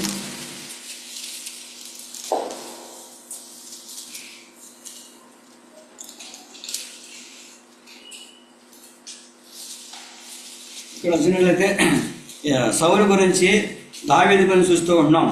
సౌలు కూడా దేవుడు అభిషేకించబడిన మనిషి. చూడండి, సౌలు గురించి 16వ అధ్యాయం దావీదు గురించి 15వ అధ్యాయం.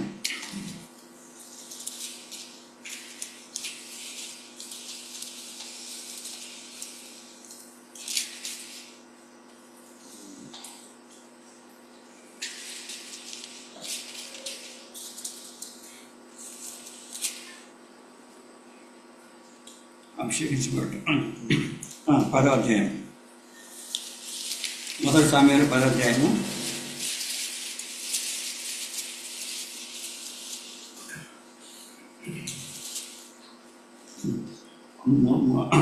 మొట్టమొదట 9వ అధ్యాయం 17వ చదువుతున్నాం. సౌలు సామ్యూలు నాకు కనపడగానే, యెహోవా, ఇతడే నేను నీతో చెప్పిన మనిషి, ఇదిగో ఇతడే నా జన ఏలువాడని అతనితో సెలవీయగా. ఇక్కడ సౌలు గురించి చూస్తూ ఉంటున్నాము. 21వ వచనంలో, అందుకు సౌలు, నేను బెన్యామీను కానా? నా గోత్రము ఇశ్రాయేలు గోత్రములో స్వల్పమైనది కాదా? నా ఇంటివారు బెన్యామీను గోత్రం ఇంటి వారిలో అల్పులు కారా? నాతో ఇలాగ ఎందుకు పలుకుతున్నావు అని. ఇక్కడ దేవుడు సౌలుని అభిషేకించబడుతున్న సందర్భం ఇది. అభిషేకించి అంటున్నాడు. ఎందుకంటే ఇశ్రాయేలు ప్రజల కొరకు రాజుగా ఉండటానికి కొరకు దేవుడు సౌలుని అభిషేకించినాడు. సౌలు దేవుడే సాక్షి చెబుతూ ఉంటాడు సౌలు విషయం. అతను వంటి వాడు 9వ అధ్యాయము 2వ వచనం చూసినట్లయితే, అతనికి సౌలను ఒక కుమారుడును, అతడు బహు సౌందర్యం గల యవ్వనుడు, ఇశ్రాయేలులో అతని సాటి సుందరుడు ఒకడు లేడు, అతడు భుజములు మొదలుకొని పైకి ఇతరుల కంటే ఎత్తుగలవాడు. కాబట్టి ఈ సాక్ష్యము దేవుడే చెబుతూ ఉంటాడు సౌలు విషయంలో. అతను వంటి వాడు ఎవడో కూడా లేడు, నేను అభిషేకించే మనిషి ఇతనే, ఇతను అభిషేకించని చెబుతూ ఉంటాడు. కానీ సౌలు తన జీవితంలో శరీరానుసారంగా ప్రవర్తించి ఉంటున్నాడు. దేవునికి ఆజ్ఞను పాటించలేకపోయి ఉంటున్నాడు. పాటించకపోవటం వల్ల నష్టపోయి ఉంటున్నాడు. 10వ అధ్యాయము 8వ వచనము, నాకంటే ముందు నీవు గిల్గాన గలగా దహన బలులను సమాధాన బలులను అర్పించుటకే నేను నీ యొద్దకు దిగి వస్తున్నాను. నేను నీ యొద్దకు వచ్చి నీవు చేయవలసిన దాన్ని నీకు తెలియజేయ వరకు 7 దినముల పాటు నీవు అచ్చట నిలవలను. అతడు సామ్యూయేలు వద్దకు వెళ్ళిపోవడానికి తిరగగా దేవుడు అతనికి కొత్త మనసు అనుగ్రహించును. ఆ దినమునే ఆ సూచన కనబడను. ఇక్కడ సామ్యూయేలు సౌలు చెబుతూ ఉంటాడు, నేను వచ్చే వరకు నువ్వు ఆగు, బలి అర్పిద్దాం దేవునికి అని చెబుతూ ఉంటాడు. అయితే ఆయన ఆగుకోకుండా శరీరానుసారంగా ప్రవర్తించి ఆయన దేవుడు సాహసించి బలి అర్పించి ఉంటున్నాడు. నేనే సాహసించి బలి అర్పించిన అని చెబుతూ ఉంటాడు ఆ సందర్భంలో.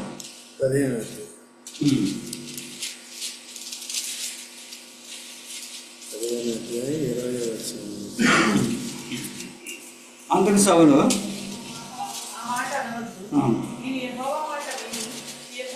పంపిన మార్గమున పోయి అమాలేకీయుల రాజైన అదోనును తీసుకుని వచ్చింది, కానీ అమాలేకీయులను నిర్మూలన చేసింది. అయితే గిల్గాలులో నీ దేవుడైన యెహోవాకు బలి అర్పించారు. జనులు సకితములకు గొర్రెలలో ఎడ్లలో ముఖ్యమైన వాటిని తీసుకుని వచ్చిరని సమూయేలుతో చెప్పాను. అందుకు సమూయేలు తాను సెలవిచ్చిన ఆజ్ఞను ఒకడు గైకొనుట వలన యెహోవా సంతోషించినట్లు ఒకడు దహన బలులను అర్పించుట వలన ఆయన సంతోషించున ఆలోచించుము. బలులు అర్పించుట కంటే ఆజ్ఞను గైకొనుటయు పొట్టేళ్ల ప్రభు అర్పించుట కంటే మాట వింటయు శ్రేష్టం. చూసినట్లయితే ఇక్కడ బలి అర్పించే విషయం తప్పిపోయినాడు సౌలు. దేవులకు ఆజ్ఞ జరిపిస్తూ ఉంటుంది. అందుకు సమూయేలు తాను సెలవిచ్చిన ఆజ్ఞ ఒకడు గైకొనటం వల్ల యెహోవా సంతోషించినట్లు ఒకడు దహన బలులను అర్పించడం వల్ల ఆయన సంతోషించిన ఆలోచించము. బలులు అర్పించడం కంటే ఆజ్ఞ గైకొంటాయో పొట్టేడు కొన్ని అర్పించడం మాట వింటే శ్రేష్టము. కాబట్టి ప్రేమైన వాళ్ళ దేవునికి ఆజ్ఞ పాటించడం ముఖ్యం. దేవునికి ఆజ్ఞ పాటించడం ముఖ్యం, కానీ బలి అర్పించడం ముఖ్యం కాదు. మనం పెదవులతో ఆరాధన చేస్తూ ఉంటున్నామా, అంతరంగంలోంచి హృదయంలోంచి ఆరాధన చేస్తూ ఉంటున్నామా? అంతరంగాన్ని దేవుడు చూస్తూ ఉంటాడు. ఆయన బలి అర్పించినాడు, కానీ సమూయేలు వచ్చే వరకు వేసి ఉండలేకపోయినాడు. ఇంకోసారి శపించబడిన వాటిని ఆయన దాచిపెట్టినాడు. సమస్తకు నాశనం చేసేసి ఫిలిష్తీయులను మొత్తం కూడా యుద్ధంలో ఓడించేసి అన్నిటిని నాశనం చేసి చెప్పినప్పుడు ప్రవీణ వాటిని కొన్నింటిని తీసుకొచ్చి దాచిపెట్టినాడు. ఆ విధంగా కూడా ఆయన నష్టపోయి ఉంటున్నాడు. కాబట్టి ప్రేమైన వల్ల సౌలు శరీరానుసారంగా ప్రవర్తించినాడు. దావీదు గురించి చూసినట్లయితే దావీదు కూడా దేవుని ద్వారా అభిషేకించబడిన మనిషే. లేఖన మనకు తెలుసు, అభిషేకించబడిన మనిషే. దేవుని ఆజ్ఞను ఆయన సంపూర్ణంగా పాటించి ఉంటున్నాడు దావీదు మహారాజు. ఒక మాట చదువుకున్న దావీదు గురించి ఎక్కువద్దు. అపోస్తలుల కార్యములు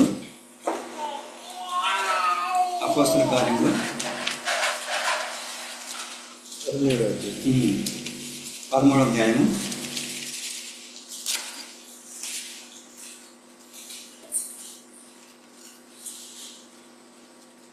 22వ వచనం. తరువాత అతనిని తొలగించి దావీదును వారికి రాజుగా ఏర్పరచెను.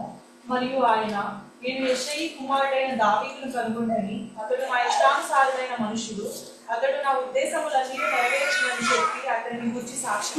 ఇక్కడ దేవుడు సాక్షి చెబుతూ ఉంటున్నాడు. ఏం చెప్తూ ఉంటాడు దావీదు గురించి? అతను నా ఉద్దేశాలన్నీ కూడా నెరవేరుస్తూ ఉంటాడు.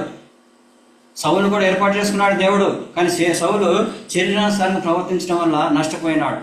తర్వాత నష్టపోవడం వల్ల దావీదుని ఏర్పాటు చేసుకున్నాడు. ఆయన హృదయానుసారుడు, లేక నా యొక్క ఆలోచన అన్నింటినీ, నా ఉద్దేశాన్ని నెరవేర్చేవాడు దావీదు మహారాజు చెప్తూ ఉంటాడు. సౌలు యొక్క మనం గమనించినట్లయితే సౌలు యొక్క జీవితము ఆర్భాటంగా ఆరంభించబడింది. దుఃఖకరంగా ముగించబడింది సౌలు యొక్క జీవితం. ఎట్లా ఆరంభించబడింది? ఆయన లాంటి వాడు ఎవడు కూడా లేడు అని దేవుడే సాక్షి చెబుతూ ఉంటాడు. కానీ దేవునికి ఆజ్ఞ పాటించే విషయంలో ఆయన తప్పిపోయినాడు కాబట్టి నష్టపోయినాడు. దుఃఖకరంగా ముగించబడింది సౌలు యొక్క జీవితం. దావీదు మహారాజుకి జీవితము సామాన్యమైన విధానం ఆరంభించబడింది. సాముయేలు అభిషేకించడానికి వెళ్ళినప్పుడు ఆయన ఎక్కడున్నాడు? ఆయన గొర్రెలు కాస్తా ఉంటున్నాడు. ఎన్నిక లేడు, తల్లిదండ్రులు కూడా ఆయన ఎన్నిక చేయలేదు. కడబడిగా లాస్ట్లో ఒక మనిషి ఉన్నాడు, ఒక పిల్లోడు ఉన్నాడు అని చెప్పేసి సాముయేలు చెబుతూ ఉంటారు.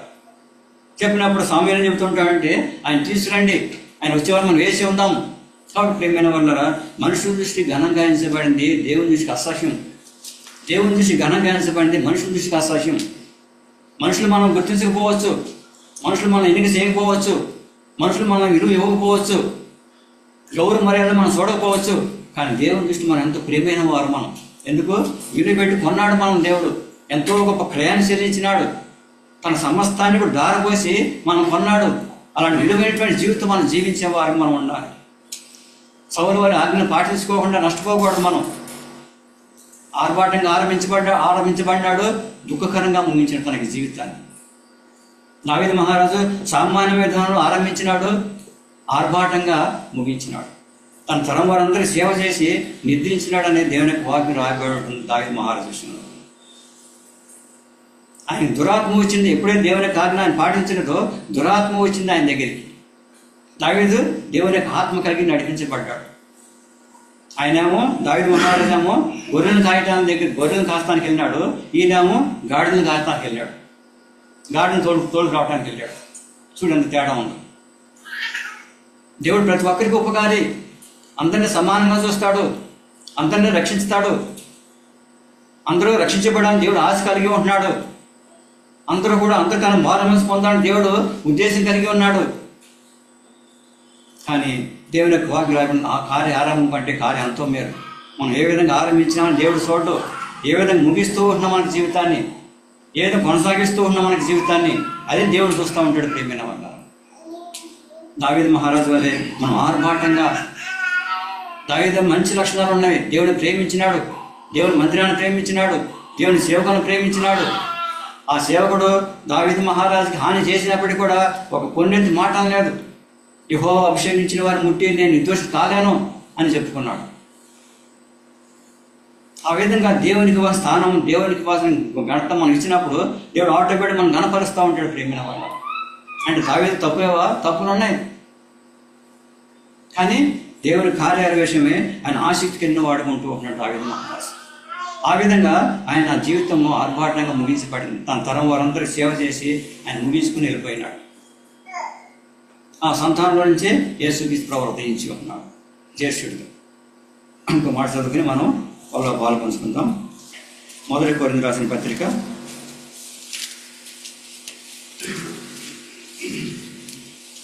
1 కొరింథీయులకు రాసిన పత్రిక 10వ అధ్యాయము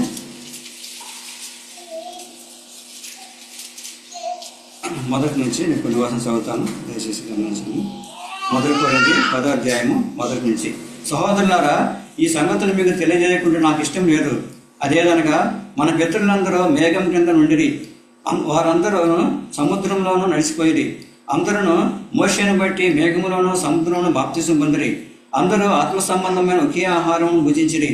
అందరూ ఆత్మ సంబంధమైన ఒకే పానీయమును పానం చేసిరి. ఎలయనగా తమ్మును వెంబడించిన ఆత్మ సంబంధమైన బండలోనిది త్రాగిరి. ఆ బండ క్రీస్తే. అయితే వారిలో ఎక్కువ మంది దేవునికి ఇష్టగా ఉండకపోయారు గనక అరణ్యంలో సంహరించబడిరి. వారు ఆశించిన ప్రకారం మనము చెడ్డవాడిని ఆశింపకున్నట్లు ఈ సంగతులు మనకు దృష్టాంతాలు ఉన్నవి. 8వ వచనం. మరియు వారి వలె మనము వ్యభిచరింపకుందము. వారిలో కొందరు వ్యభిచరించినందున ఒక్క దినంలోనే 23,000 మంది కూలిరి. మనం ప్రభును శోధింపకుందము. వారిలో కొందరు శోధించి సర్పం వల్ల నశించిరి. మీరు సనగకుడి. వారిలో కొందరు సనిగి సంహారణ చేత నశించిరి. ఈ సంగతి దృష్టాంతములుగా వారికి సంభవించి యుగాంతమందున్న మనకు బుద్ధి కలుగుటకే వ్రాయబడిను. తాను నిలుసున్నాను తలంచుకున్నవాడు పడకున్నట్లు జాగ్రత్తగా చూసుకునేవాడును. కాబట్టి ప్రియమైన వాళ్ళ ఈ మాటలు ఎవరి గురించి రాయబడి ఉంటున్నవి? ఇశ్రాయేలు ప్రజల గురించి రాయబడి ఉంటున్నవి. ఇశ్రాయేల్ ప్రజలు వాళ్ళు మోషేని బట్టి మేఘములోను సముద్రంలోను బాప్తిసం తీసుకున్నారు. వాళ్ళు అందరూ ఒకే పానం చేసినారు. ఆ బండ క్రీస్తు దేవునికి వాక్యం రాయబడి ఉంటుంది. అందరూ కూడా ఒకే ఆహారం భుజించినారు, మన్నాను భుజించినారు. కానీ వారందరూ కూడా నష్టపోయి ఉంటున్నారు. ఎట్లా నష్టపోయి దేవుని శోధించినారు. మన తెలుసు లేఖనం భావించినట్లయితే దేవుని శోధించినారు, ఆశించినారు. దేవుడు ఇచ్చిన ఆహారాన్ని వారికి నోట్లో ఉండగానే దేవునికి తీర్పు గురైనారు వాళ్ళు. అంటే ఎంతగా వాళ్ళు ఎలాంటి జీవితం జీవించినారంటే దేవుడు వారిని అసహించుకున్నాడు. దేవునికి వాక్యం రాయబడి ఉంటుంది. వారెందు అసహించుకున్నాడు. కాబట్టి వారిలాగా మనం ఉండకూడదు. ప్రియమైన వారు బాప్తిసం చూసుకున్నాం, మనం కూడా బాప్తిసం చూసుకున్నాం. వారు దేవుని ఎందు విశ్వాసం ఉంచినారు, మనం కూడా దేవుని విశ్వాసం ఉంచినాం. వారు మోషేని బట్టి నడిపించబడుతూ ఉంటున్నారు. మన యేసు ప్రభువు వారి యొక్క లేక దేవుని యొక్క వాక్యంలో మనం నడిపించబడుతూ ఉంటున్నాం. అయితే వారిలో ఎక్కువ మంది దేవునికి ఇష్టంగా లేకపోయిన వల్ల నష్టపోయినారు. మనం ఎవరైనా నష్టపోకుండా ఉండాలని దేవుని యొక్క వాక్యం సెలవిస్తూ ఉంటుంది. ఆఖరికి వాళ్ళు పరమ కానాన్ని ప్రవేశించలేకపోయి ఉంటున్నారు. ఎందుకు? వారికి అవిశ్వాసాన్ని బట్టి శరీరానుసారంగా ప్రవర్తించినారు. వాళ్ళు శరీరానుసారంగా ప్రవర్తించిన కారణాన్ని బట్టి వాళ్ళు కానాన్ దేశాన్ని ప్రవేశించలేకపోయి ఉంటున్నారు. ఇక్కడ చూసినట్లయితే 7వ వచనంలో కొందరు వలె వారు విగ్రహాలకులై ఉండబడి. ఇంకా చూసినట్లయితే కొందరు వ్యభిచరించిరి, కొందరు శోధించిరి, కొందరు సణిగిరి.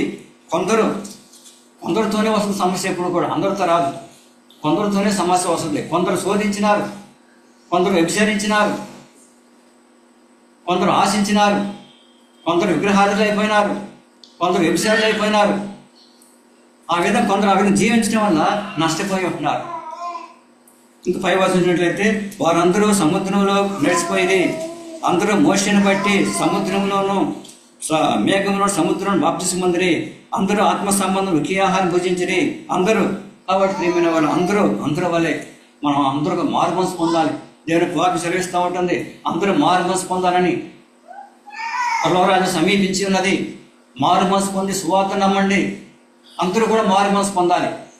అయితే పరలోకరాజ్యం ప్రవేశిస్తామా? కొందరి వల్ల మనం ఉండకూడదు. ప్రియమైన వాళ్ళు అందరి వల్ల రక్షించబడాలి. మనం కొందరి వల్లే ఉంటే నష్టపోతూ ఉంటాం. కొందరి వల్లే వాళ్ళు శోధించినారు, నష్టపోయినారు. వ్యభిచారించినారు, కొందరు నష్టపోయినారు. వ్యభిచారం చేసినప్పుడు ఆ తెగులు ఆపటానికి ఫినెహాసు పరిహారం ఇచ్చినాడు, తెగించినాడు. అయితే మన పాపాల నుంచి మనం విమోచించడానికి కొరకు, మన విగ్రహ జీవితం తప్పించడానికి కొరకు యేసుక్రీస్తు ప్రభువు బలి అయి ఉంటున్నాడు. శిలువలో ఎంతో గొప్ప క్రయాన్ని చెల్లించినాడు. మనం ఊహించిన దానికంటే, మనం అనుకున్న దానికంటే కూడా గొప్ప క్రయాన్ని చెల్లించినాడు యేసు ప్రభువు. మనం తన సొత్తుగా చేసుకోవటానికి, పరలోకరాజ్యాన్ని పాత్రులుగా చేసుకోవటానికి, దేవునికి వారసులుగా చేయటానికి ఎంతో గొప్ప క్రయం చెల్లించినాడు. ప్రియమైన వల్ల ఆ క్రయాన్ని మనం మర్చిపోతే నష్టపోతూ ఉంటాం. అనుక్షణము కూడా యేసు ప్రభువు వారికి శిలువ మనం జ్ఞాపకం చేసుకుంటూ ఉండాలి. అప్పుడు మనం తగ్గిపోవటానికి అవకాశం ఉండదు. వాళ్ళు ఇశ్రాయేలు మంది చూసినట్లయితే వాళ్ళు నష్టపోవడానికి కారణం ఏంటి? మోషే మీద విశ్వాసం ఉంచలేకపోయినారు. వాళ్ళు దేవుని వాక్యం మీద విశ్వాసం ఉంచలేకపోయినారు. వాళ్ళు ధర్మశాస్త్రం నమ్మలేదు. వాళ్ళు ఆ విధంగా నష్టపోయి ఉంటున్నారు. మనం ఆ విధంగా నష్టపోకుండా ఉండాలని దేవుని యొక్క వాక్యం రాయబడి ఉంటుంది. ఆఖరి మాట చదువుకొని రోమీయులకు రాసిన పత్రిక వాళ్ళ పాల్గొంటున్నాం.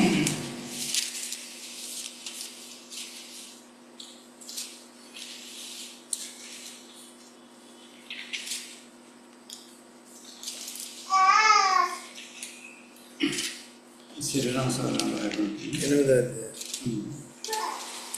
6వ వచనం నుంచి 7వ వచనం. శరీరానుసారమైన మనసు దేవునికి విరోధమైనది. అది దేవుని ధర్మశాస్త్రమునకు లోబడదు, ఏమాత్రమును లోబడనేరదు. కాగా శరీర స్వభావము గలవారు దేవుని సంతోషపరచనేరదు.